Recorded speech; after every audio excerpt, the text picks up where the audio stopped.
महापालिकेचा महासंग्राम या कार्यक्रमामध्ये आम्ही आलेलो आहोत उत्तर पश्चिम या मतदारसंघामध्ये। आपल्या सगळ्यांचं या कार्यक्रमामध्ये स्वागत। मी प्रसाद काथे। या कार्यक्रमामध्ये आपण मुंबई महानगरपालिकेची लढाई होणार कशी, कोण लढणार आणि कोणत्या मुद्द्यांवर लढणार याचा विचार तर करणारच आहोत। त्याचबरोबर लोकांच्याकडून जाणून घेणार आहोत की अस्मितेचे मुद्दे त्यांच्यासाठी महत्त्वाचे आहेत, रोजगाराचे मुद्दे महत्त्वाचे आहेत, पाण्याचे, गटरचे, वॉटरचे आणि त्याचबरोबर एकूणच मुंबईतल्या पायाभूत सुविधांचे मुद्दे सुद्धा त्यांच्यासाठी महत्त्वाचे आहेत का।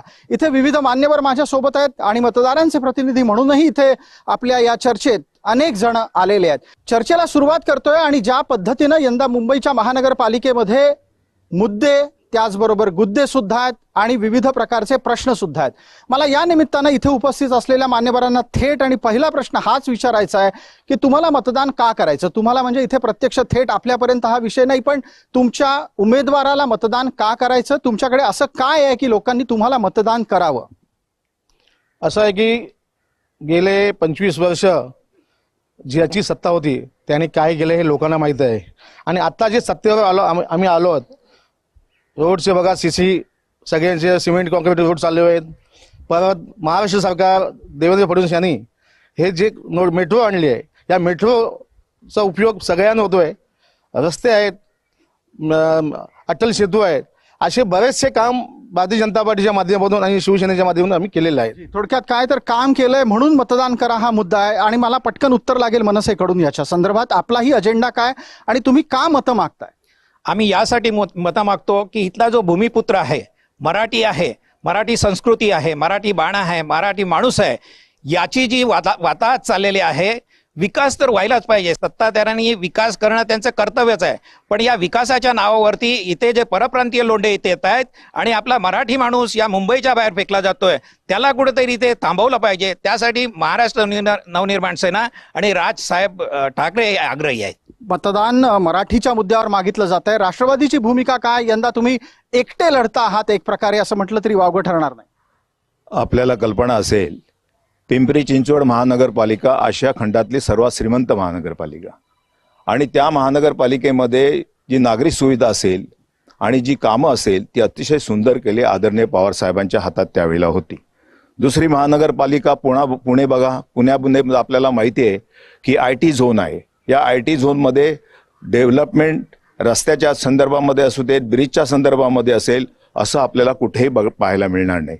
आणि या वेळेला ज्या महानगरपालिके मुंबईमध्ये आम्ही प्रयत्न करत होतो महायुतीच्या संदर्भात प्रयत्न आमचा अयशस्वी झाला आणि त्यावेळेला निश्चितपणे मुंबई महानगरपालिकेमध्ये जे आमचे जो स्वप्न आहे अतिशय सुंदर पिंपरी चिंचवड सारखी महानगरपालिका करायची असं आमचं स्वप्न आहे। बिलकुल। थोडक्यात विकासाच्या मुद्द्यावर राष्ट्रवादी आता या निमित्तानं प्रचाराला उतरली आहे। आपला अजेंडा काय? शिवसेनाच्या स्थापनेपासून शिवसेना शाखा या स्थापन केल्या गेल्या आणि ज्या मूलभूत गरजा आहेत लोकांच्या त्याचा समाचार घेण्यासाठी आणि त्या व्यवस्थित मार्गी लागण्याकरता महानगरपालिकेच्या अधिकाऱ्यांना किंवा नगरसेवकांना सांगून त्या ज्या योजना असतील किंवा ज्या सुविधा नागरी सुविधा द्यायच्या त्या शिवसेनेच्या पहिल्यापासून तो प्रकार तो चालूच आहे। बरोबर आहे, शिवसेना कुठेही कुठल्याही बाबतीत कमी नाही आणि गेल्या हे म्हणतात 25 वर्ष जेव्हा शिवसेनेची सत्ता सुरुवातीला आली तेव्हा 500 कोटी डेफिसिट होतं बजेट, ते आता 2017ला जवळजवळ 98,000 कोटी आपण प्लस करून दिलं डिपॉझिट। बरोबर आहे, आणि हे डिपॉझिट संपवायची गोष्ट जी आहे ते भाजपने केले आणि रंगोटीसाठी जवळजवळ नाही म्हटले तर त्याला 20 ते 25,000 कोटी त्यामधले खर्च केलेत। थोडक्यात काय तर मुंबईचा चेहरा मोहरा बदलण्याच्यासाठी उद्धव गट आणि या आधीची शिवसेना काम करत होती हा दावा आहे। या निमित्तानं चर्चेला पुढे नेत असताना मला थेट मुद्दा इथे उपस्थित करायचा आहे तो भारतीय जनता पार्टीसाठी। भारतीय जनता पार्टी मुंबईत महानगरपालिकेची तिजोरी लुटतीये हा आक्षेप आहे। हे खोटं आहे। भारतीय जनता पार्टी तिजोरीचे आहे तसे पैसे आहेतच, त्याच्यापेक्षा जास्त आपण त्या तिजोरीत जमा केलेले पैसे आहेत। हे फार खोटं आहे, सपशेल खोटं आहे। सपशेल खोट आहे। मला वाटतं मनसेकडे उत्तर असेल, भारतीय जनता पार्टीचे दावे कितपत पटणारे आहेत आणि मुदत ठेवी हा विकासाचा मार्ग आहे का? असं असतं तर एक प्रश्न विचारला गेला होता की इतक्या हजारो कोटींच्या ठेवी मुंबईमध्ये आहेत, मग विकास झाला का नाही? एक्झॅक्टली, मुदत ठेवी हा विषय नाही आहे। मुदत ठेवी असतील परंतु त्या मुदत ठेवी तो पैसा जर या मुंबईच्या विकासासाठी वापरला गेला आणि या मुंबईमध्ये राहणारा जो सर्वसामान्य मराठी माणूस आहे त्याचा उत्कर्ष साधला गेला असता तर त्या ठेवी करण्याची गरज नव्हती। पण हो, मागची 25 वर्ष शिवसेना सत्तेमध्ये आहे, त्यांनी ठेवी ठेवलेल्या आहेत. मुळात ज्या सुविधा आहेत जसे गटार, नाल्या सफाई, पाणी, अमुक तमुक ज्या गोष्टी आहेत हे प्रशासनाचं आणि सरकारचं कामच आहे.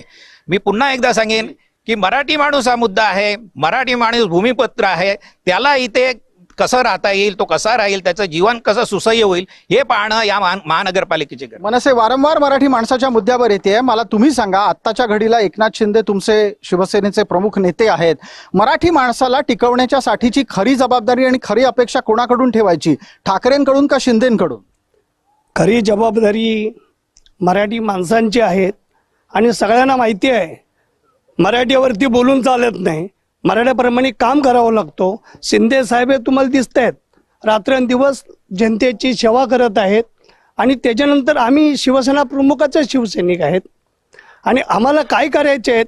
जसं 25 वर्ष बोललं तसं आम्ही 25 नाही, आम्ही 40 वर्षापासून काम करतोय. नाही, पण मग उद्धव ठाकरे काही काम करत नाहीत का? तुमचा आक्षेप काय? आमचा आक्षेप त्यांच्या बाबतीत तर नाही आहे. उद्धव साहेब काम करत होतं तर काम आत्ताचं काम काय आहे? आत्ता आपल्याला एकच काम आहे, रोड बघताय तुम्ही, दरवर्षाला गटार किंवा नालं किंवा रोड बनवणं. आता ते आपण कायम स्वरूपाचं असं बनवत घेतलेलं आहे. बरं, उद्धव ठाकरे काम करतायत ते आधी करायचे, आत्ता काय करतायत? प्रश्न आहे आपल्यासाठी. आता सावंत साहेबांनी सांगितलं उद्धव साहेब काम करतायत, याचा अर्थ त्यांनी मान्य केलं उद्धव साहेब काम करणार आहेत, लक्षात ठेवा. आणि ज्या प्राथमिक सुविधा आहेत, सोयी आहेत, आता जवळजवळ 3.5-4 वर्ष आता कॉर्पोरेशन नाही आहे, सभागृह नाही, त्यामुळे सगळा कारभार ठप्प झालेला आहे आणि पूर्ण प्रशासन हे राज्य सरकार चालवत आहे आणि मनमानी चालू आहे आयुक्तांची आणि कुठेही त्याचा समतोलपणा नाही आहे. कोणाला सुविधा मिळत नाहीत आणि पूर्ण नागरिक त्रस्त झालेत. मुंबईचे नागरिक त्रस्त झालेत आणि या पद्धतीनं जेव्हा प्रशासकीय राजवट मुंबईमध्ये लागू झाली त्या निमित्तानं होणाऱ्या त्रासाला जबाबदार कोण? राज्य सरकार म्हणजे नैतिक जबाबदारी भाजप घेणार का? प्रशासकीय ज्यावेळी आले त्यावेळी बघा की महानगरपालिकेचं काम कसं चाललंय. प्रशासनाने काम केलेलं आहे, कचरा जमा नाही झाला आहे, गटारे तुंबलेले नाही आहेत. बरंचसं काम महानगरपालिकेचं जे आहे ते राज्य सरकारने केलंय, त्यांच्या सगळ्या महानगरपालिकेच्या अधिकाऱ्यांना कामाला लावलंय. आणखीन ह्या सीसी जे रोड सीसी केलेत हे महानगरपालिकेचं काम आहे ना, महानगरपालिका आणि महाराष्ट्र सरकारचं काम आहे. महानगरपालिकेचं काम महानगरपालिका करते आणि या निमित्तानं एक मुद्दा जो इथे वारंवार उपस्थित होतो तो आहे मराठी माणसाचा. राष्ट्रवादीची भूमिका काय आहे मराठी माणूस मुंबईतून हद्दपार होण्याबद्दल, मराठी माणसाच्या संरक्षणासाठी? आणि जर तुमचा महापौर बसला तर मराठी माणसं मुंबईतून बाहेर फेकली जातील की नाही? एक लक्षात ठेवायला पाहिजे, हे महाराष्ट्र आहे आणि या महाराष्ट्रामध्ये मुंबई आहे, त्यामुळे मुंबईमध्ये महाराष्ट्रात मधले मराठी माणूस असलाच पाहिजे, तो महापौर व्हायलाच पाहिजे. ही भूमिका पूर्णपणे राष्ट्रवादी काँग्रेस अजितदादा पवारांची आहे. ही भूमिका तुम्ही काढूनच टाका. मग राहिला प्रश्न की परप्रांतीय, जो परप्रांतीय मराठी बरोबर महाराष्ट्राच्या प्रगतीबरोबर मुंबईच्या प्रगतीवर काम करत असेल त्याचं पण स्वागत आम्ही करायला तयार आहोत. परप्रांतीय असतील तर त्यांचं स्वागत करायला पाहिजे. राष्ट्रवादीने एक वेगळी भूमिका घेतलेली आहे आणि ते म्हणतात परप्रांतीय जे कोणी महाराष्ट्राच्यासाठी काम करतात त्यांचं स्वागत करा. तुम्हाला तयार आहे? तुम्ही स्वीकारायला तयार आहे? परप्रांतीयांनी मराठी मातीशी, मराठी संस्कृतीशी एकरूप झाला पाहिजे. आमचंही म्हणणं असं आहे, जो महाराष्ट्रात राहतो, जो मराठीची इज्जत करतो, मराठी भाषेची इज्जत करतो, त्याला आमचा आक्षेप नाही. पण इथे येऊन भूमिपुत्रावरती अरेरावी करायची, त्याचे हक्क घ्यायचे, नोकऱ्या घ्यायच्या आणि मग आमच्या तरुणांनी कुठे जायचं? पण मग हे इतके वर्ष कुणामुळे झालं? तुम्ही इतके वर्ष महानगरपालिका सांभाळणाऱ्यांच्या बाबतीत विरोधात भूमिका घेताना दिसलात, आता त्यांच्या सोबत जाऊन बसलेल्या. नक्कीच वेळोवेळी भूमिका बदललेली असली तरी आज आपण मागच्या काही 25 वर्षामध्ये जे शिवसेनेचा कारभार होता, बीजेपी सुद्धा त्याच्यामध्ये होती, आज राजकारण बदललेली आहेत, समीकरणं बदललेली आहेत. पण आता आम्ही एक भूमिका घेतलेली आहे, दोन्ही पक्षांनी एक भूमिका घेतलेली आहे की मराठी माणूस हा केंद्रबिंदू असावा. या मुंबईमध्ये ही राज्याची आर्थिक राजधानी आहे. मराठी माणूस कुठे आहे? मराठी माणूस कुठे आहे? भाजपाकडे उत्तर आहे का याचं? मराठी माणूस मुंबई अध्यक्ष, मराठी माणूस अमित साठे मराठी माणूस मुंबईचा अध्यक्ष आहे, मराठी माणूस आशिष शेलार आहे, मराठी माणूस संतोष मेडेकर आहे. आणखी भारतीय जनता पार्टी किती मराठी माणसं आहेत, अशी मराठी माणसासाठीच आम्ही काम करू आणि हिंदूसाठी काम करतोय. हे फार मनसे आणि शिवसेना, आता शिवसेना बदली झाली आहे, ती आता मामू सारखा मुसलमान तुम्ही आणलाय, अस्लम शेखचा मुलगा महापौर होणार, हे लक्षात ठेवा. आम्ही मराठी माणसासाठी आहे. बरं, अस्लम शेखचा मुलगा महापौर होणार, तुम्ही राशीद मामू सारख्या माणसाला घेता, चंगेज मुलतानीला घेता, गरज काय तुम्हाला? मराठी माणसं पाठीशी नाहीयेत म्हणून तुम्हाला आता ही लोक लागायला लागली आहेत? मला सांगा, राष्ट्रपती आता कोण होते? आपले मुस्लिम नव्हते का? ते चालतात आम्हाला. आमचे साबीर शेख मंत्री बाळासाहेबांनी केले होते, तेव्हा कोणाचा आक्षेप नव्हता. बरोबर आहे. आता तुम्ही आक्षेप घेताय म्हणजे नागरी सुविधा हा प्रश्न बाजूला राहून हिंदू मुस्लिम मराठी परप्रांतीय हे काय नाटक लावलंय. म्हणजे तुम्हाला मुंबई लुटायची आहे. मुंबईचा तुम्ही पहिल्यांदा स्टडी करा, मुंबई काय आहे, मुंबईमध्ये लोकसंख्या किती आहे, त्याला काय सुविधा द्याव्या. आज दिवसाला जवळजवळ 10,000 टन कचरा गोळा होतो आणि तो बाहेर शहराच्या बाहेर टाकावा लागतो. 2 कोटी पॉप्युलेशन इथे आणि फ्लोटिंग पॉप्युलेशन 40 लाख आहे इथे. त्यांचं पाणी आहे, त्यांचा कचरा आहे, त्यांचं आरोग्य आहे. हे नियोजन करताना बरोबर राज्य सरकारने जसं प्लॅनिंग केलं पाहिजे असं प्लॅनिंग झालं नाही. ठीक आहे, पण एक मुद्दा या निमित्तानं आपल्याला आठवण करून द्यायला हवा, तो म्हणजे असा की राशीद मामू तो माणूस आहे ज्यानं बाळासाहेबांच्या विरोधात भूमिका घेतली होती. चंगेज मुलतानी तो माणूस आहे ज्यानं एका बलात्कार पीडित बाईचं पुन्हा त्या बलात्कार करणाऱ्याशीच लग्न लावून दिलेलं आहे. अशा माणसांना तुम्ही पक्षात का घेता? मला एक सांगा, पहिल्यांदा कोणी काय केलं त्याच्यापेक्षा तुमची प्रतिमा बघा ना. तुमच्या राष्ट्रीय पातळीवर किती मुस्लिम जावई तुमची आहेत ते बघा पहिल्यांदा. आम्ही जावई जर गेलं, आम्ही देशद्रोहीला नाही केलं. आम्ही असलम शेख हा देशद्रोही आहे. तुम्ही देशद्रोहीला आमदार बनवताय, त्यांच्या मुलाला महापौर बसवायला बसताय. तर आम्ही जावई केलेत ना. आम्ही मानतो की आमच्या पक्षाचे आहेत जावई, पण याच्या राष्ट्रवादीचं उत्तर लागेल, कारण बऱ्याच काळापासून एक भूमिका सातत्यानं लावून धरली आहे भारतीय जनता पार्टीने की नवाब मलिक यांच्यासारखा माणूस हा भारतीय जनता पार्टीला चालत नाही. नवाब मलिक यांच्यामुळे तुमची युती मुंबईत होऊ शकली नाही. जो मुस्लिम विरोधाचा मुद्दा आहे तो भाजपानं इथंही मुंबईत लागू केलाय. तुमचं म्हणणं काय आहे? मुसलमान मुंबईमध्ये असावेत, टिकावेत, वाढावेत आणि महापूर व्हावेत का? माझं आपल्याला एकच सांगणं आहे की नवाब मलिक साहेब 4 वेळेला या मुंबईचे आमदार होते, या राज्याचे ते कॅबिनेट मंत्री होते आणि अति हुशार माणूस, अभ्यासू माणूस, ही भूमिका त्यांची होती. आता कुठल्या तरी केसेसमध्ये ते आहेत, ते कोर्टामध्ये चालू आहे, पण ही भूमिका नाही आहे की ते मराठी द्वेषित आहेत, महाराष्ट्राच्या आणि मुंबईच्या विकासाच्या संदर्भात विरोध आहे, असं बिलकुल नाही. म्हणून नवाब मलिकांच्याबद्दल राष्ट्रवादी काँग्रेस पक्ष असेल, सन्माननीय अजितदादा असेल, सन्माननीय तटकर साहेब एक ठाम होते की या इलेक्शनचं नेतृत्व हे नवाब मलिक साहेबच करतील. आणि पण मग राष्ट्रवादीची भूमिका मुस्लिम महापौर या मुद्द्यावर काय आहे? तुम्हाला चालणार आहे का मुसलमान मुंबईचा महापौर झाला तर? निश्चित तुम्हाला एक सांगतो मी, आजपर्यंत सुरुवातीची महानगरपालिका अस्तित्वाला आल्यानंतर की 1-2 मुस्लिम या ठिकाणी महापौर झालेले होते. परंतु आता हा प्रश्न असा आहे की महापौर हा मराठीच व्हायला पाहिजे. मराठी माणसांची संख्या जास्त असल्यामुळे प्रश्नच येत नाही. मराठी माणसाची संख्या जास्त आहे, मुसलमान महापौर नको, मराठी माणूस हवा, ही राष्ट्रवादीनं भूमिका घेतली आहे. तुम्ही शिवसेनेच्या भूमिकेला उत्तर काय द्याल? त्यांनी आक्षेप घेतलाय की शिवसेना आणि भारतीय जनता पार्टी मिळून आत्ताच्या घडीला जातीचं, धर्माचं विनाकारण राजकारण करतायत. आपल्याला एकच सांगतो, आता इथं भावनिक का विषय उचलला जातो की आत्ता मराठी माणसा जागा हो, मराठी माणूस जागा हो. मराठी माणूस झोपलेत का? मराठी माणूस झोपलेले नाही, ती कामं करतायत. आणि मराठी माणसाला हे 25 वर्षे जेव्हा राजकारण केलं तेव्हा कोण? तुम्हीच होतेत ना. मग आता असा कुठला विषय आला की मराठी माणसा जागा हो, मुंबई तोडली तोडायला कुणाची बापाची हिंमत नाही होणार आहे. कारण जोपर्यंत मराठी माणूस जिवंत आहे तोपर्यंत मराठी हे मुंबईचं कोणी तोडू शकत नाही. ठीक आहे, या मुद्द्याला आपण पुढे नेऊयात. आणि या निमित्तानं आता आपल्या सोबत माझे सहकारी महेंद्र जोईल आहेत. मी त्यांना एवढंच म्हणेन की आत्ताच्या घडीला जो मुद्दा सुरू आहे तो अर्थातच आहे मराठीचा, माणसाचा, मराठी महापौराचा आणि हिंदू मुसलमान या निमित्तानं सुरू असलेल्या वादाचा. पहिला प्रश्न स्वाभाविक महेंद्र हाच असेल, लोकांना महापौर मराठी हवाय का मुसलमान हवाय? नक्कीच सर, पालिकेचा महासंग्राम या कार्यक्रमातून आपण जनतेत थेट जाणार आहोत आणि जनतेला विचारणार आहोत की मुंबईचा महापौर कोण असावा. काही इथे कार्यकर्ते दिसत आहेत, कार्यकर्त्यांशी बोलूया. सर, काय सांगाल, महापौर कोण असावा? मराठी. का? मराठी आमची मुंबई आहे. भारतीय जनता पार्टीकडून वेगळं, राष्ट्रवादी पवार, अजित पवार गटाची भूमिका वेगळी आहे, काय वाटतंय? सन्माननीय आशिष शेलार आजपर्यंत म्हणजे 8 दिवसापूर्वी बोलत होते की हिंदू होणार, पण ते का बोलत नव्हते की मराठी होणार म्हणून. आणि आता लगेच त्यांनी आम्ही जो मुद्दा घेतला त्यानंतर आशिष शेलार सांगितलं की आता मराठी होणार. नक्कीच. या साईडला जाऊया, या साईडलाही काही कार्यकर्ते आहेत. काय सांगाल सर, मुंबईचा महापौर कोण असावा? साहजिकच मराठी असावा. का? मराठी मुंबई आमची आहे, मराठ्यांची आहे, मग मराठीच असावा.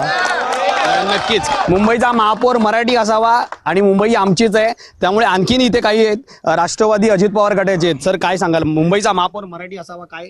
जो माणूस मराठी माणसाचा विकास करू शकतो तोच माणूस महापौर असावा असं आमचं म्हणणं आहे. नक्कीच जो विकास करेल तोच मराठी महापौर असावा असं यांना वाटतंय. नक्कीच काय सांगाल? आता शिवसेनेचं धोरण असं आहे की मराठी हिंदूमध्ये मराठी नाहीत का? हिंदूमध्ये पण मराठी आहेत ना. मग मराठी 5 वर्षानंतर हा विषय काय येतो? बरोबर की नाही? तर मराठी पाहिजे आणि मराठी असताना सुद्धा तो हिंदू असल्यानंतर मराठी होतो ना. मग बीजेपी आणि आमची शिवसेनेची भूमिका आहे हिंदू पहिला त्यानंतर मराठी. नक्कीच या ठिकाणी काही कार्यकर्ते तरुण दिसतात, त्यांनाही विचारूया. काय सांगाल, मुंबईचा महापौर कोण असावा? मुंबईचा महापौर हा मराठीच असावा, कारण ही आमची मातृभूमी आहे आणि मराठीच असावा. नक्कीच मुंबईचा महापौर मराठी असावा असं सगळ्यांचं म्हणणं आहे या ठिकाणी. प्रसाद सर, ओव्हर टू यू. धन्यवाद महेंद्र. चर्चेला पुढे नेतोय आपण. एका बाजूला अस्मितेचा मुद्दा पाहिला, पण त्याचबरोबर पायाभूत सुविधांचा मुद्दा सुद्धा मुंबईत तितकाच महत्वाचा आहे. वेळेला पाणी न येणं, त्याचबरोबर शाळांची समस्या, आरोग्याचा प्रश्न, हे सगळे मुद्दे मुंबईत सातत्यानं चर्चेला येत असतात आणि ते एक समस्या म्हणून समोर आहेत. गेल्या काही वर्षामध्ये सातत्यानं मुंबईच्या बाबतीतला मुद्दा हाही आहे की मुंबईतल्या मराठी शाळा कुणी बुडवल्या, कुणी त्यांचे जमिनीचे भूखंड विकले. तुमच्याकडे याचं उत्तर आणि माहिती आहे का? गेले 25 वर्ष ज्याची सत्ता होती त्यांनीच हे मराठी शाळा, महानगरपालिका मराठी शाळा या पूर्ण बंद केलेल्या आहेत. त्यांची इच्छा नाही, त्यांची मुलंच नाही शिकली मराठी शाळेत, त्याला काय मराठी शाळेचं आपुलकी आहे?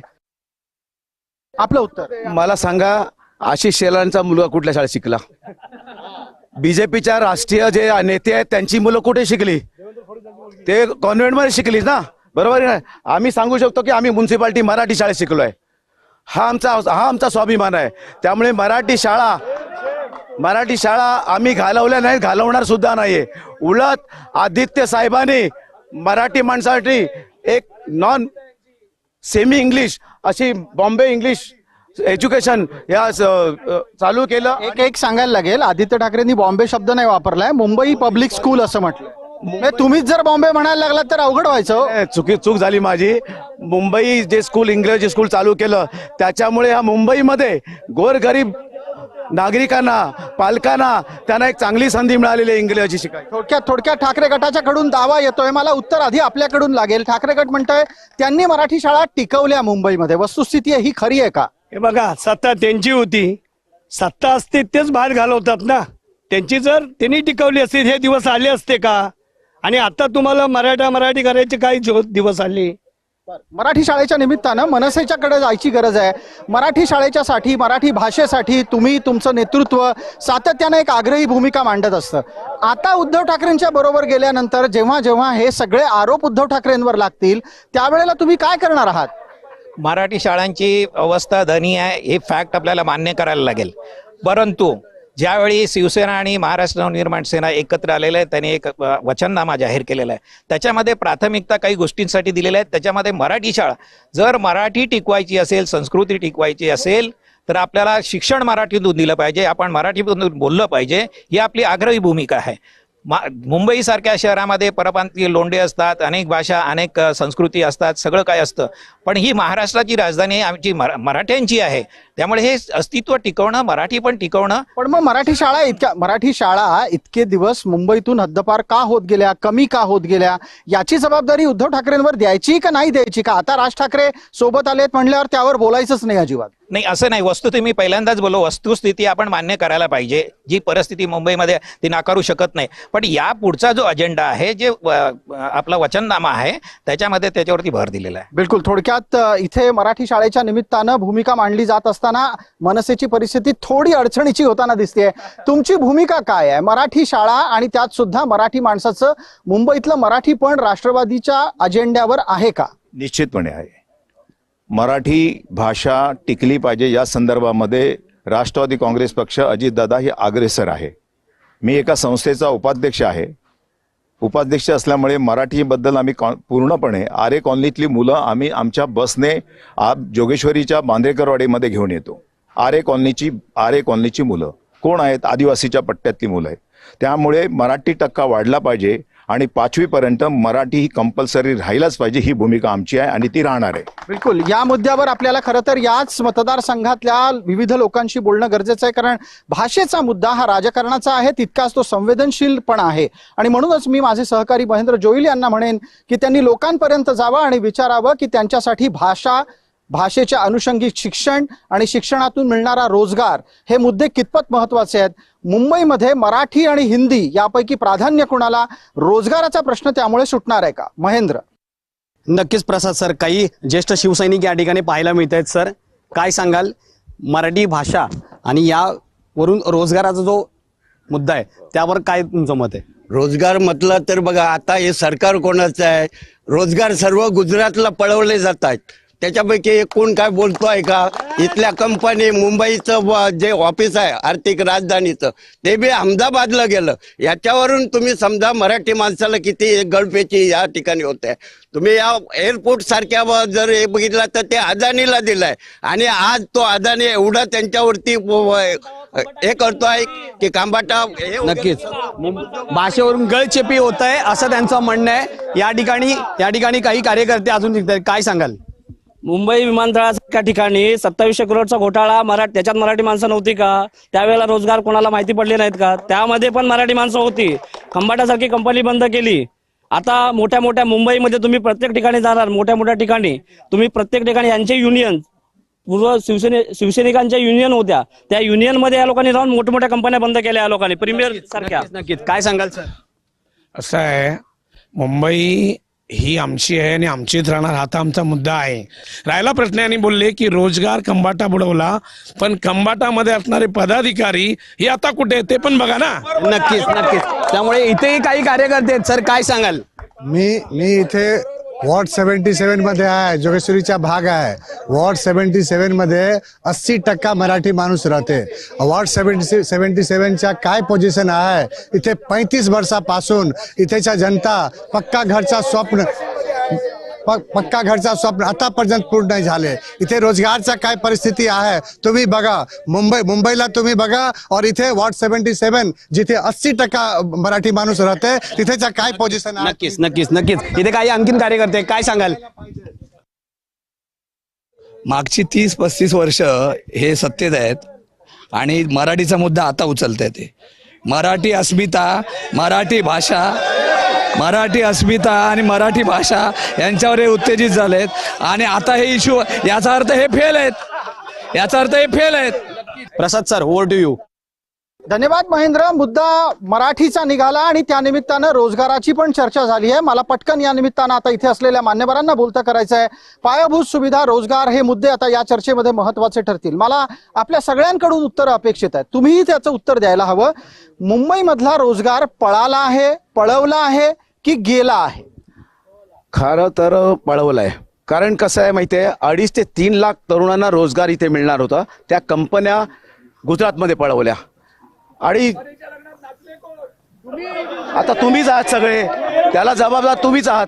खरं म्हणजे मूलभूत सुविधा ज्या आहेत, नागरिकांच्या ज्या सोयी सुविधा आहेत त्याच्यावर चर्चा व्हायला पाहिजे साहेब. कारण 3-4 वर्षामध्ये बरोबर आहे या सुविधा नागरिकांना मिळाल्या नाही आहेत. आज आरोग्य असू दे, रस्ते असू दे, कचरा असू दे, पाणी असू दे. तुम्हाला सांगतो पाण्याची सुविधा आहे या ठिकाणी.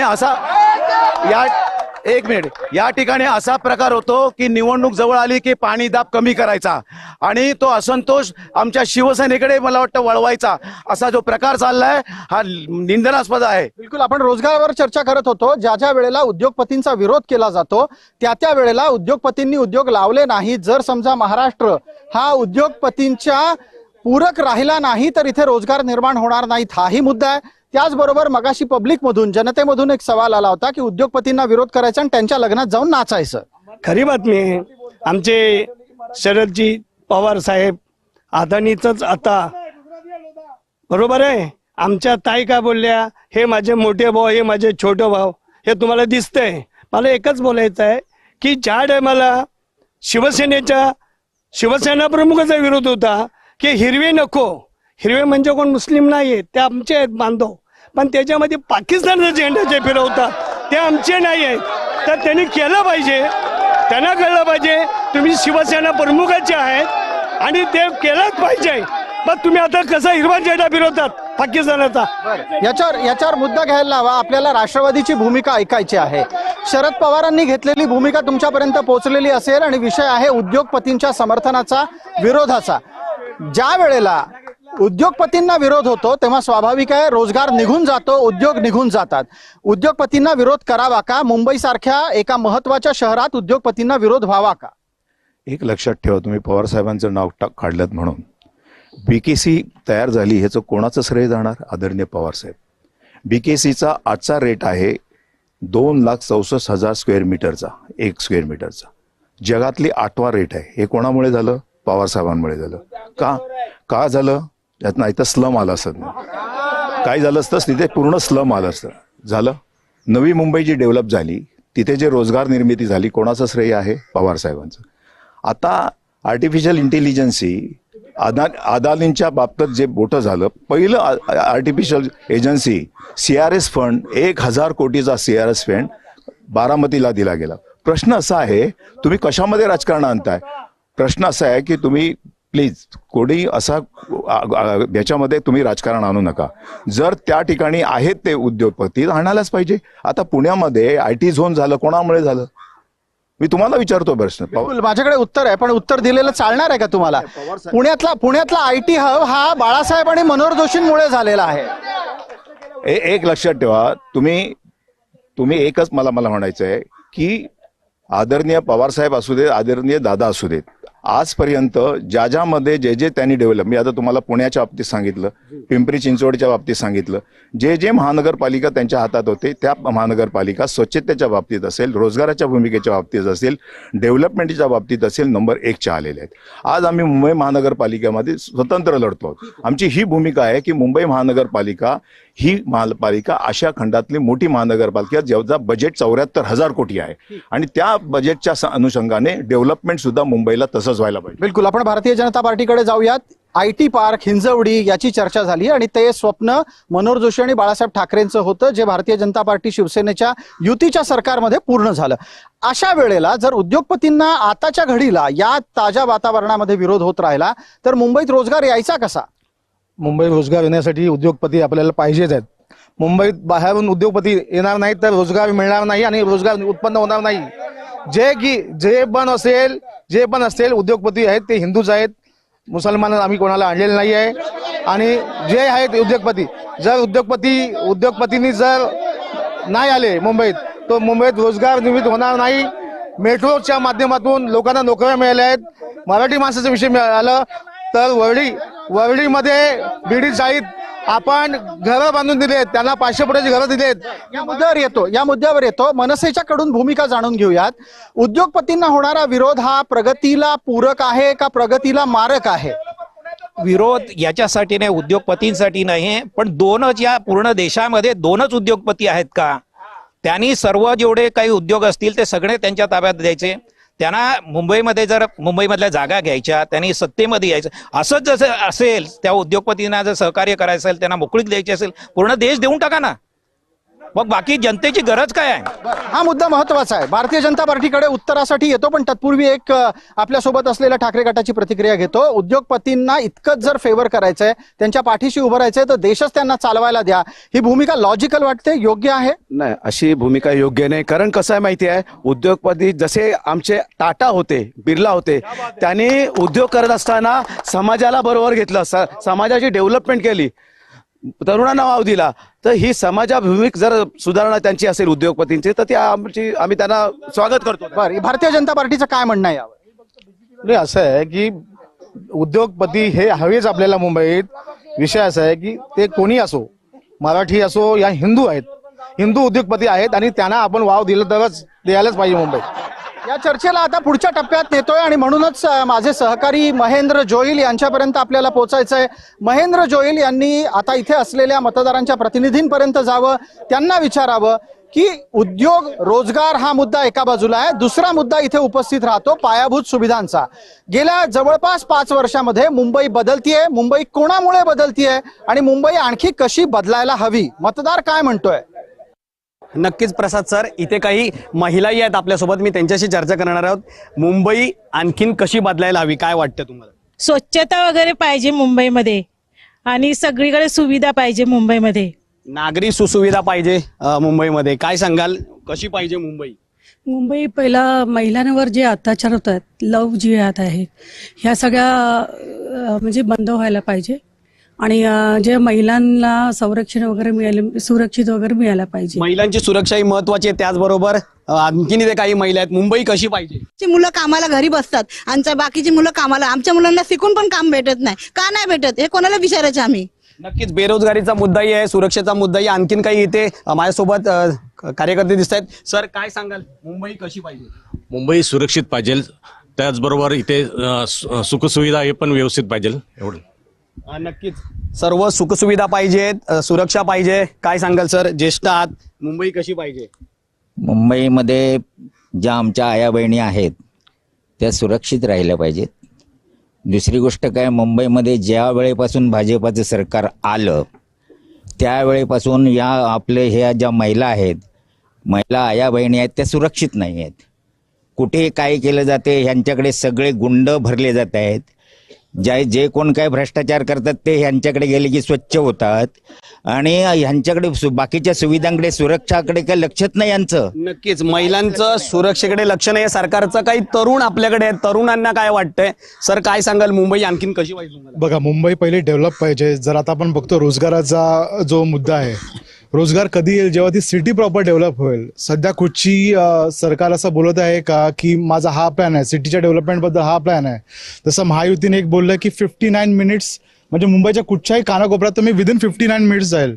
जेव्हा आपली सिटी डेव्हलप होईल तेव्हा रोजगार येतील आणि तेव्हा काय ती मुंबई एक चांगल्या प्रकारे दिसेल. बरोबर. त्यामुळे माझं असं म्हणणं आहे की मुंबई ही मुंबईसारखी बनेल तेव्हाच कुठेतरी डेव्हलप होईल. नक्कीच विकासाचा मुद्दाही महत्वाचा आहे. प्रसाद सर धन्यवाद महेंद्र. या चर्चेच्या निमित्ताने एक आणखी मुद्दा लोकांपासून आपल्यापर्यंत पोहोचलाय, तो म्हणजे रोजगाराच्या बरोबरच सुरक्षा कितपत आहे आणि त्याच अनुषंगानं निष्ठेचा मुद्दा सुद्धा लोकांनी प्रामुख्यानं चर्चेत घेतलाय. मला सांगा, या निवडणुकीमध्ये सगळ्यात जास्त नाराजी आपल्याला पाहायला मिळाली ती निष्ठावंतांमध्ये. तुमच्याही पक्षात पाहायला मिळालेली आहे. मनसेमध्येही अगदी काल परवापर्यंत जे राज ठाकरेंच्या खांद्याला खांदा लावून लढत होते ते अचानक निघून गेले. निष्ठावंतांवर अन्याय का आणि निष्ठावंतांनी कायम सतरंजा उचलायच्या का? निष्ठावंतांवर ते अन्याय असं म्हणता येणार नाही, कारण या निवडणुकीमध्ये आमची आणि शिवसेना उभाटा गटाची युती आहे. एका वार्डामधून किंवा प्रभागामधून एकाच उमेदवाराला तिकीट देता येतं किंवा उमेदवारी डिक्लेअर करता. इच्छुक अनेक असतात, त्याच्यामध्ये वरिष्ठ नेत्यांनी काहीतरी क्रायटेरिया, निकष ठरवलेले असतील, त्यांचं योगदान ठरवलं असतं, त्यांची लोकप्रियता ठरवली असते आणि निवडून येण्याची शक्यता किती आहे हे काही जे निकष असतील त्याप्रमाणे त्यांना तिकीट दिलं जातं. सगळ्यांचं समाधान करता येत नाही. सगळ्यांचं समाधान करता येत नाही. आपण ठाण्यामध्ये पाहिलं तर मीनाक्षी शिंदेसारखा चेहरा, एकनाथ शिंदेच्या सोबत असलेला चेहरा, तोही नाराज झाला होता. तुम्हाला या नाराजीला थांबवता आलं असतं? नाही, बरोबर आहे, नाराज झाले, पण त्यांना समजूत काढून प्रत्येकाचं असतं की एकामध्ये वार्डमध्ये 5 जण आहेत, 10 जण आहेत, त्याच्यातलं कोणाला तरी एकाला मिळणार. आणि ती नाराजी एकनाथ शिंदेनी केली. तसं इतर पक्षामध्ये एवढं कोण करत नाही. खरा नेता आहे तो. एकनाथ शिंदे आपल्या नेतृत्वातून लोकांना समजावतात, त्यांची नाराजी दूर करतात. आत्ताच्या घडीला ठाकरे गटाच्या संदर्भातली परिस्थिती काय आहे हे आपण ओळखता. तिथेही अनेक ठिकाणी, खास करून चांदिवली सारख्या ठिकाणी तर MIM मधून उमेदवार आणला तुम्ही आणि मराठी माणसांवर तिथे तिकीट नाकारण्याची वेळ आलेली आहे. एक मी सांगतो, MIM ची तुम्ही आता विषय काढला ना, संभाजीनगरमध्ये, अकोल्यामध्ये MIM युती यांच्याबरोबर BJP बरोबर केली, काँग्रेस बरोबर युती केली. बरोबर. तो प्रश्न नाही साहेब. आमचा जो प्रश्न जो आहे ना, तुम्ही म्हणाला इच्छुक हा प्रश्न जोगेश्वरीमध्ये आता आमचे सहकारी आहेत. बरोबर. 2 जण इथे इच्छुक होते, एकाची तिकीट रात्री 1:30 वाजता कापली आणि एकाला जबरदस्तीने बसवलंय. हे सर्वांना माहिती आहे. त्यातलं कोणी इथे उपस्थित आहे का? उपस्थित आहे, आता मी नाव घेत नाही. ठीक आहे, तुम्ही तुमच्या सोयीसाठी नाव घेत नाही आहात. भारतीय जनता पार्टीला हा प्रश्न निश्चित विचारावा लागेल. मोठ्या संख्येनं इतर पक्षांमधून लोक तुमच्याकडे येत आहेत, मोठ्या संख्येनं बाहेरून आलेल्यांना तुम्ही तिकीटं वाटलेली आहेत. तुमच्याकडे कार्यकर्ते नाही आहेत तिकीटं द्यायला? आमच्याकडे बरेच कार्यकर्ते आहेत आणि जे बाहेरचे लोक येण्याची इच्छा आहे ते आम्ही घेतो त्यांना. जे असं आहे की त्यांचे तिकडे अन्याय होत आहे, आम्ही त्यांना न्याय देतोय. आमच्याकडे कार्यकर्ते आहेत, मलाही तिकीट मिळालं नाही, मी नाराज नाही आहे भारतीय जनता पार्टीवर. असे कार्यकर्ते सगळे आहेत जे भारतीय जनता पार्टीवर नाराज न होणारे बरेच आहेत. ठीक आहे, यातला एक प्रश्न आता राष्ट्रवादीच्या निमित्तानं आपल्यापर्यंत घेऊन येतो. तुम्ही काही दिवसांपूर्वी वेगळी भूमिका घेतली आणि तुम्ही सत्तेमध्ये गेलात. सत्तेत गेल्यानंतर पुणे आणि पिंपरी चिंचवडमध्ये परत तेच जे काही वर्षांपूर्वी शरद पवारांनी सोनिया गांधींबद्दल केलं होतं. सोनिया गांधी विदेशी आहेत असं म्हणायचं, विरोधात निवडणूक लढायची, सत्ता हवी असली की एकत्र यायचं. पवारांचा हा फॉर्म्युला आहे का सत्तेचा? एक लक्षात ठेवा,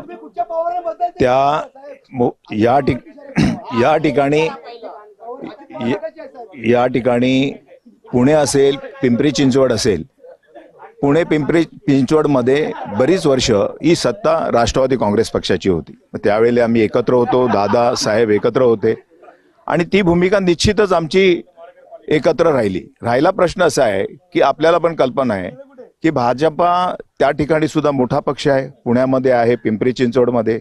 त्यांच्या अपेक्षा, त्यांच्या उमेदवाराच्या त्यांनी अपेक्षा पूर्ण करे, आमच्या उमेदवारांच्या अपेक्षा पूर्ण करू शकत नव्हतो आणि त्यासाठी आम्हाला वेगळं जावं लागलं. पण आता ही जी मुंबईतली परिस्थिती आहे, तुम्ही अजित पवारांचं प्रतिनिधित्व करता या चर्चेमध्ये, इथे शरद पवार तुमच्या सोबत का येत नाहीत? तुम्हाला जर पुणे आणि पिंपरी चिंचवड सारख्या मोठ्या श्रीमंत महानगरपालिकांमध्ये विकास करायचा आहे, मुंबई सारख्या महानगरपालिकेत शरद पवारांना अजित पवारांसोबत यावंसं वाटत नाही? नाही, एक लक्षात ठेवा, आम्ही महायुतीसाठी जाण्यासाठी निश्चित तयार होतो.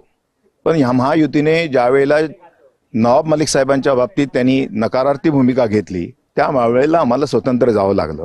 आता राहिला प्रश्न असा आहे, जर आदरणीय पवारसाहेबांच्या पक्षातून आमच्याकडे उमेदवारी मागायला आले असते तर आम्ही निश्चित युती केली असती. ठीक आहे, आपण का नाकारलं शरद पवारांच्या विरोधात असलेल्या अजित पवारांना स्वतःला सोबत घेण्यापासून? नवाब मलिक यांचा विषय आहे. नवाब मलिक यांनी देशद्रोही त्यांची जागा घेतलेल्या आहेत आणि मुंबईत तो विषय चाललाय बरेच वर्ष आणि त्यावेळी आम्ही त्यांना नाकारलंय. या चर्चेला पुढे नेत असताना आपल्याला लक्षात घ्यायला लागेल की आता मुंबईच्या पायाभूत सुविधांच्या विकासाची चर्चा ही करायला हवी. गेल्या काही वर्षापासून मुंबईमध्ये जे रस्ते वाहतूक कोंडीनं भरलेले होते, त्या रस्त्यांवर आता खड्डे भरलेले आहेत. ज्या ठिकाणी मुंबईकर वेगानं प्रवास करू इच्छित होता तिथे कोस्टल रोड आलाय, त्यांना मेट्रो सुद्धा मिळालेली आहे. एका बाजूला मुंबईच्या समस्या कायम आहेत, दुसऱ्या बाजूला ते सोडवण्याचे प्रयत्न होत आहेत. मला भारतीय जनता पार्टीपर्यंत पोहोचून हे विचारायचं आहे की मुंबईचा गेल्या जवळपास 3-3.5 वर्षातला जो चेहरा हळूहळू बदलतोय, त्याचं श्रेय फक्त तुम्हाला आहे का त्याच्या आधीच्याही राज्यकर्त्यांना? नाही, फक्त भारतीय जनता पार्टी आणि शिवसेनेला आहे हा श्रेय आहे. शिंदे गटाला आणि देवेंद्र फडणवीसांना यांना श्रेय आहे, कारण त्यांनी फार प्रगती केलेली आहे. गेल्या 3.5 वर्षात प्रगती केलेली आहे मुंबईत आणि मुंबईचा अजूनही कायापालट होणार आहे. याचं उत्तर काय आहे आपल्याकडे? साहेब, मुंबई स्थापन झाल्यापासून ही डेव्हलपमेंट ही प्रोसेस आहे, ही चालूच राहणार. लक्षात ठेवा, याच्यामध्ये कोणी चमत्कार केला नाही. पण शिवसेना उद्धव बाळासाहेब ठाकरे शिवसेना पक्ष 25 वर्ष होता आणि 25 वर्षामध्ये हे आमच्या सोबत होते, तरी आम्ही भ्रष्टाचारी. मग तुम्ही काय केलं?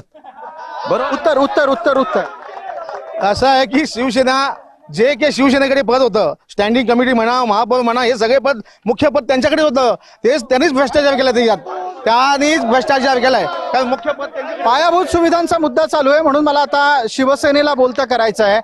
शिवसेना सांगते की म्हणजे आधीची शिवसेना जी उद्धव गट म्हणून आता परिचित आहे, ती असं सांगते की मुंबईच्या विकासासाठी त्यांनी खूप केलं.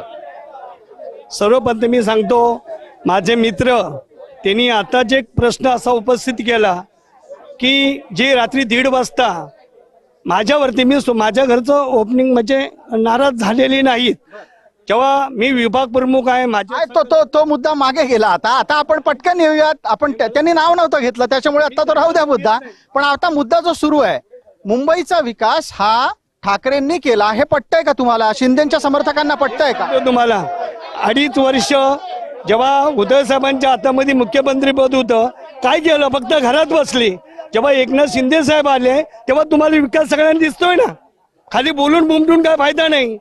जो करणारे विकास करणारे समक्ष आहे, हे इकडे 2.5 वर्ष, हे इकडे 2.5 वर्ष घ्या ना तुम्ही, लोकांची काय करा. आपण लोकांपर्यंत प्रतिक्रियेसाठी जाऊच, पण त्याआधी एकदा विचारतो, हा मुद्दा वारंवार आहे आणि तो चर्चेत कधीच मागे पडत नाही. काम करायची वेळ येते तेव्हा उद्धव ठाकरे घरात बसलेले होते. साहेब, कोविड काळामध्ये त्यांनी एवढं चांगलं काम केलं की World Health Organization, Supreme Court यांनी त्याची दखल घेतली आणि धारावी पॅटर्न हा जगभर गेला. धारावी पॅटर्न जगभर गेला म्हणजे त्यांनी काम नाही केलं. भारतीय जनता पार्टीला काय वाटतं? उद्धव ठाकरे सत्तेत होते त्यावेळेला उद्धव ठाकरेंनी खूप छान काम केलं. उद्धव ठाकरेंनी खूप छान काम केलं आहे. फेसबुक लाईव्हवर उद्धव ठाकरेंनी फार छान केलेलं आहे काम. फेसबुक लाईव्ह आयुष्यभर 2-2.5 वर्ष फेसबुक लाईव्हच केलेलं आहे. याच्यावरचं एक उत्तर, आपलं निरीक्षण काय आहे? राज्यकर्ता हा अशा पद्धतीनं घरात बसून विकास करू शकतो का? नाही, एक लक्षात ठेवा, तो त्यांच्या नेत्यांचा प्रश्न आहे.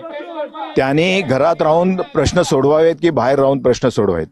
माझं एकच सांगतंय, आदरणीय अजितदादा एकमेव या देशामध्ये नेता आहे, तो सकाळी 6 वाजता निघतो आणि कामाला आपल्या सुरुवात करतो. हे मी सांगायची गरज नाही, सगळ्यांना कल्पना आहे. आणि म्हणून कुठलाही लोकनेता असेल तर त्या लोकनेत्याने आदरणीय अजितदादाचा उदाहरण घ्यावं. आदरणीय अजितदादांचं उदाहरण घ्यावं, हे त्यांचे शब्द आहेत. मला विचारायचंय आता, या स्थितीमध्ये आतापर्यंत प्रत्येक वेळेला ही भूमिका सातत्यानं मांडली जात होती की उद्धव ठाकरेंनी महानगरपालिकेमध्ये भ्रष्ट काम केलं. ही भूमिका मांडणारी व्यक्ती दुसरी तिसरी कोणी नव्हती तर दस्तूरखुद्द राज ठाकरे आपल्या भाषणांमध्ये सांगत होते की उद्धव ठाकरेंचा महानगरपालिकेतला आणि राज्य सरकारचा कार्यकाळ भ्रष्ट आहे. आता तुम्ही काय लोकांना सांगणार? काल तुम्ही त्यांना भ्रष्ट म्हणत होतात, आज तुम्ही उद्धव ठाकरेंच्या सोबत आहात. या विषयावरती राज साहेबांनी त्यावेळी जी विषय केला असेल, मी त्याच्यावरती आज वक्तव्य करू शकत नाही, कारण त्या लेवलची त्यांनी ती भाषा केलेली असेल. मी आज त्यावरती बोलू शकत नाही. पण तुमच्या लेखी मग इथे जे निरीक्षण मांडली गेली ती उद्धव ठाकरेंनी त्यांच्या कार्यकाळात खूप छान केलं का? मध्ये जर बोललं गेलं भ्रष्ट, आज बीजेपी मध्ये स्वतः पंतप्रधान मोदींनी म्हटलं की एनसीपी ही 70,000 कोटीचा घोटाळा केलेला आहे आणि आज ते सत्तेमध्ये बसलेत. आणि अजित पवार साहेब त्या दिवशी म्हणतात नुसते आरोप केलेले आहेत, अजून ते आरोप सिद्ध झालेले नाहीत.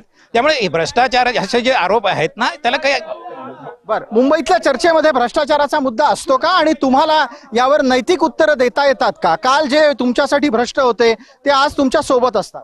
नाही, असं आहे की भ्रष्टाचार त्यांनी केलाय ते सिद्ध झालेलं नाही, कोणी सिद्ध झालेलं नाही. आणि त्यात तो भ्रष्टाचार असं तुम्ही कसं बोलू शकता? आपण आरोप तर तुम्हीच लावत होतात. आरोप केले पण तो सिद्ध नाही झाला ना अजून. आरोप ज्याने आरोप केलेत आणि काही लोकांनी दुसऱ्याने आरोप केलेत, आम्ही आरोप केलेले नाहीयेत. भ्रष्टाचारचे आरोप तर काही आता जे आहेत शिवसेने त्यांनी केलेले आहेत. यावर एक उत्तर अजित पवारांचे प्रतिनिधी म्हणून तुम्ही द्या. वारंवार अजित पवारांवर भ्रष्टाचाराचे आरोप होतात, लोकांना काही फरक पडतो का हो याचा? एक लक्षात ठेवायला पाहिजे की आदरणीय अजितदादांच्यावर भ्रष्टाचाराचे जे आरोप झाले त्याचा एकही सिद्ध झालेला नाही. त्यामुळे हे आरोप फक्त राजकीय कारणामुळे होत जातात, खरे आरोप झालेले नाहीत आणि ते अजून पूर्णपणे हे पण झालेले नाहीत. ठीक आहे, आपण आता आमचे सहकारी महेंद्र जोईल यांच्यापर्यंत जातोय आणि त्या निमित्तानं एकदा मुंबईकरांनाच विचारूयात, त्यांच्या लेखी भ्रष्टाचार हा मुद्दा असतो का? मतदान करताना ते भ्रष्ट व्यक्तीला निवडून देतात का? निवडून बरेच जण येतात, हे राजकारणात आपल्याला दिसतं. मग असं काय होतं की लोक भ्रष्ट व्यक्तीला, गुन्हेगार व्यक्तीला निवडून देतात? आणि मुंबईच्या राजकारणात महेंद्र या वेळेला विचारायला हवं की लोक मतदान करताना भ्रष्टाचार करणारा माणूस आपल्या मतदानातून निवडतील का? नक्कीच प्रसाद सर, हा प्रश्न मला वाटतं तरुणांना विचारणं फार महत्त्वाचं आहे. या ठिकाणी मोठ्या संख्येने तरुणी पाहायला मिळतात. सर, काय सांगाल? भ्रष्टाचाराचा मुद्दा महत्त्वाचा असणार आहे. यावेळेस तुम्ही भ्रष्टाचारी किंवा काही त्याच्यावर आरोप असलेल्या व्यक्तीला मतदान करणार का? नाही, भ्रष्टाचारी असेल त्याला आम्ही मतदान 100% नाही करणार. दुसरी गोष्ट महायुती सरकार जे आता करतंय, मराठी माणसाला घर देणारं युती सरकारच आहे. चाहे वरळीचं असू दे, बीडीडी चाळीचं किंवा इकडे पत्रा चाळीचं असू दे. हा, त्याला भ्रष्टाचारी असणारा तुम्ही मतदान करणार का? पहिली गोष्ट, आमच्याकडे कोणते भ्रष्टाचारी राहिलेलेच नाहीयेत. जे आहेत ते गेले वॉशिंग मशीन मध्ये. नक्कीच, जे आहेत ते वॉशिंग मशीन मध्ये गेले. सर, काय सांगाल? मुद्दा असा आहे की आज अजितदादांबद्दल बोलतात की बाबा त्यांनी भ्रष्टाचार केला. आज मुंबईची परिस्थिती बघा. मुंबईमध्ये इथे लोकप्रतिनिधी निवडून येतात जनतेना आणि ते नंतर बिल्डर बनतात. आणि आज तुम्ही परिस्थिती बघा, स्लम मध्ये 20-20 वर्ष एक प्रोजेक्ट होत नाहीये. बिल्डर लोक त्यांना पार्टनरशिप लागते. तुम्ही हा मुद्दा उचलत नाहीये. आता हे निवडून आलेले कोण आहेत, कुठच्या पक्षाचे आहेत ते विचार करा ना. नक्कीच, काही महिला आहेत त्या ठिकाणी, त्यांनाही विचारूया, काय वाटतंय? भ्रष्टाचारी व्यक्तींना तुम्ही मतदान करणार का? नाही, भ्रष्टाचारी व्यक्तींना आम्ही मतदान नाही करणार आम्ही. या महिलांचंही वक्तव्य असंच आहे. काय सांगाल? नाही, मग मतदान करणारच नाही आम्ही त्यांना. नक्की या ठिकाणी काही महिला आहेत, काय सांगाल? नाही, आम्ही मतदान करणार नाही वाटतं. आम्ही पण मतदान नाही करणार भ्रष्टाचारांना. नक्कीच सर. प्रसाद सर, आपण पाहिलं तर या ठिकाणी सर्वांचं मत आहे की भ्रष्टाचारी जो उमेदवार असेल त्याच्यावर काही आरोप असेल अशा व्यक्तीला आम्ही मतदान करणार नाही. भ्रष्टाचाऱ्यांना मतदान करणार नाही असं थेट मतदार म्हणतायत, पण त्याचबरोबर एक आवाज गर्दीतून जरूर आला. एका बंगल्याचे 2 बंगले झाले कसे? या निमित्तानं आपल्याला चर्चेला सुरुवात करायची आहे. एका बंगल्याचे 2 बंगले होतात याच्यासाठी लोकही प्रश्न विचारतात, उत्पन्नाचं साधन काय? एक लक्षात घ्या, माननीय हिंदू हृदय सम्राट बाळासाहेब ठाकरे हे प्रतिष्ठित होते, आणि त्यांच्या प्रतिष्ठेप्रमाणे त्यांची प्रॉपर्टी होती, बरोबर आहे. आता सर्वसामान्य माणसाकडे पण 2-2 फ्लॅट असतात, 2-2 जागा असतात. तो हा मुद्दाच होत नाही, लक्षात ठेवा. मुद्दा हा आहे तुमचा मुंबईचा जो तुम्ही आता जो काढला एसआरएचा मुद्दा घ्या. या जोगेश्वरीमध्ये, या विधानसभेमध्ये जवळजवळ 56 प्रोजेक्ट प्रलंबित आहेत आणि निव्वळ पार्टनरशिपसाठी अडकलेले आहेत. 27,000 लोक विस्थापित आहेत आणि 17,000 लोकांना भाडं मिळालं नाही. लोक रस्त्यावर आहेत. बिलकुल, हा मुद्दाही महत्वाचा आहे, त्यावरही चर्चा करूयात. याच्यासाठी राज्य सरकारचं आणि खास करून भारतीय जनता पार्टी सरकारचं धोरण काय? तुमच्या लेखी मुंबई महानगरपालिकेत सत्ता आली तर तुम्हाला या संपूर्ण परिसरात एकूणच मुंबईमध्ये रखडलेले एसआरए प्रोजेक्ट यावर काही भूमिका घेता येईल का? घेतले. देवेंद्र फडणवीस यांनी विषय केलेला आहे की मुंबईमध्ये जे एसआरए जो प्रोजेक्ट आहेत, रखडलेले प्रोजेक्ट आहेत, ते प्रोजेक्ट कसे मार्गी लागतील याच्यावरती निर्णय घेतलेला आहे आणि ते लवकरात लवकर होईल महानगरपालिकेत. जी, इथे असा दावा केला जातोय की मुंबईच्या रखडलेल्या पुनर्विकासांच्या प्रकल्पांना लवकरात लवकर मार्गी लावलं जाईल. मला प्रश्न विचारायचा आहे, बऱ्याचदा असं होतं पुनर्विकास प्रकल्पाच्या निमित्तानं राहतं घर माणूस सोडतो आणि त्याला शहरातून बाहेर जावं लागतं. मराठी माणूस पुनर्विकास प्रकल्पाच्या मध्ये सुद्धा टिकून राहील यासाठी मनसेची भूमिका काय? पुनर्विकासाच्या प्रक्रियेमध्ये 15 वर्ष बाहेर राहिलेला माणूस मी इथे आहे. मी आज तुमच्या समोर बोललो. या मुंबईमध्ये आणि प्रामुख्याने जोगेश्वरीमध्ये अनेक पुनर्विकास प्रकल्प आहेत जे रखडलेले आहेत. दादांनी म्हटल्याप्रमाणे अनेक वर्ष भाडं मिळालं नाही, घराची शाश्वती नाही. याला या ठिकाणी असणारे सत्ताधारी आज खासदार आहेत, मागच्या 25-30 वर्ष इथे आहेत. त्यांच्या नाकाखाली हे सगळे प्रोजेक्ट रखडलेले आहेत. त्यांनी काही केलेलं नाही. इथे राहणारा मराठी माणूस त्याच्या पाठीशी जर ते उभे राहिले नाही तर मराठी माणूस टिकेल कसा? या ठिकाणी पार्टनरशिप, प्रत्येक येणारा तो बिल्डर आहे त्याच्याबरोबर पार्टनरशिप नाही दिला तर प्रकल्प या चर्चेला पुढे नेतो. आणि मला आता तुम्ही सांगा, मुंबईतला मराठी माणूस मुंबई बाहेर कोणामुळे फेकला गेला? आपल्याला एकच प्रश्न करतो, पत्रा चाळ आहे, त्या पत्राचा मालक म्हणजे बनवणारा, ईडी लागून आतमध्ये जाणारा व्यक्ती सकाळी जे भाषणमध्ये बोलत असतात ती मराठी माणसं कोणी घालवली? त्याचा प्रश्नाचं उत्तर मला द्यायचं आहे. एक मुद्दा इथे उपस्थित झाला ज्याच्यासाठी आपल्याला उद्धव गटापर्यंत यायला हवं. पत्राचाळीतली मराठी माणसं बेघर कोणी केली? पत्राचाळ हा विषय माझ्यापर्यंत नाही आहे, बरोबर. पण मी तुम्हाला एक सांगतो, जोगेश्वरीचं उदाहरण, त्रिचरण सोसायटी, बरोबर आहे, जी झोपडपट्टी त्रिचरण सोसायटी जी MMRDच्या लेआउटवर आहे आणि गार्डन प्लॉटवर बसलेली आहे, त्या झोपडपट्टीच्या लोकांना लोकसभेला, विधानसभेला बोलवलं गेलं आणि त्यांना तुम्हाला बिल्डिंग देतो त्याच जागेवर असं सांगितलं गेलं. शिवाय खोटा GR काढण्यात आला. या मुद्द्याला पुढे नेऊयात. आता मुद्दा खरं तर ज्या पद्धतीनं पुनर्विकासाचा सुरू आहे त्याच्या पलीकडे जायला हवं.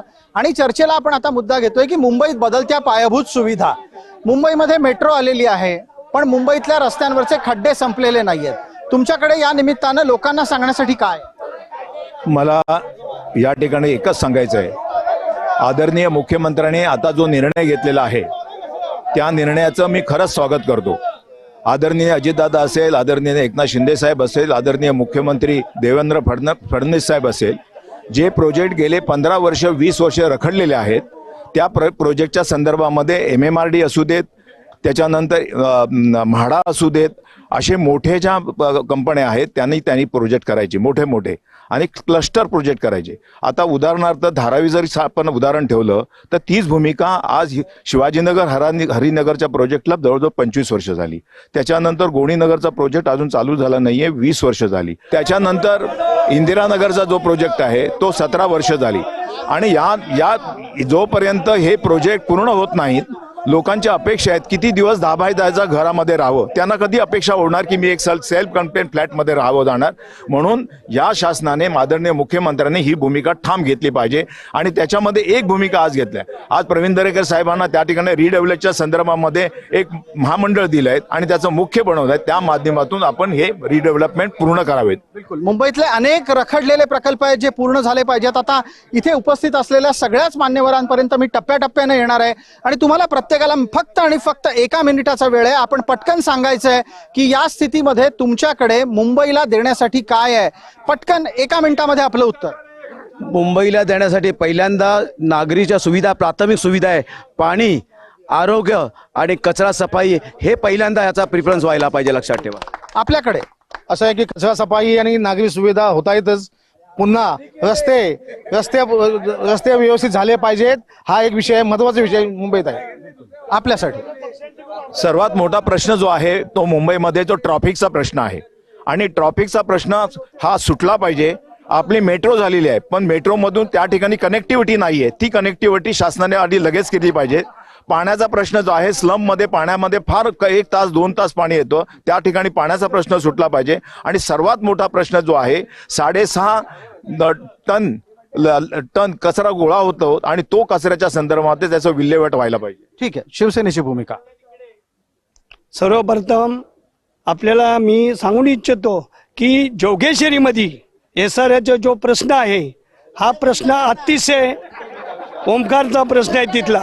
दुसऱ्या गोष्टी म्हणजे तो विषय झालाय. तुमच्याकडे मुंबईसाठी काय आहे ते बोला, फक्त जोगेश्वरी पुरतं ना. मुंबईसाठी पहिला रोड आहे, टॉयलेट आहेत, गटर आहेत, आणखी झोपडपट्टी मुक्त, हा सगळ्यात पहिला आम्ही नारा दिलेला आहे. तो नारा आपण शिवसेना आणि भारतीय जनता पक्ष महायुती ही पुरं त्यांच्या दृष्टिकोनातून करणार. ठीक आहे, धन्यवाद. शेवटच्या टप्प्यामध्ये मनसेच्याकडून. ट्रॅफिकचा एक मोठा विषय आहे, दुसरा पब्लिक ट्रान्सपोर्ट आहे, आरोग्याचे प्रश्न आहेत, खेळाची मैदानं पाहिजेत, मराठी भाषा आहे त्याच्यासाठी असणाऱ्या शाळा आहेत, त्यांचे नूतनीकरण आणि ते मराठी मुलं तिकडे कशी आकर्षित होतील याच्यासाठी प्रयत्न केला पाहिजे. खूप खूप धन्यवाद. आपण सर्व मान्यवर या चर्चेमध्ये आलात आणि त्याचबरोबर मतदारांचे प्रतिनिधी म्हणून सुद्धा इथे अनेक जण उपस्थित होते. त्यांनी आपल्या भावना मांडल्या. हा एक प्रयत्न आहे ज्या निमित्तानं आपल्याला लक्षात येतं की मुंबईमधली महानगरपालिकेची निवडणूक कशा पद्धतीनं वेगानं सरकतीये. मुंबईतल्या महानगरपालिकेतले मुद्दे कोणते आहेत, मतदार विचार काय करतोय, भाषा, भावना, अस्मिता या सगळ्यांच्या पलीकडे जाऊन त्याच्याकडे देण्यासारखं, घेण्यासारखं आणि मांडण्यासारखं काही आहे का, हे सगळंच आम्ही आपल्यापर्यंत आणलं. महानगरपालिकांचा महासंग्राम या कार्यक्रमामध्ये तूर्तास इथंच थांबूयात. आपण पाहत रहा फक्त जय महाराष्ट्र.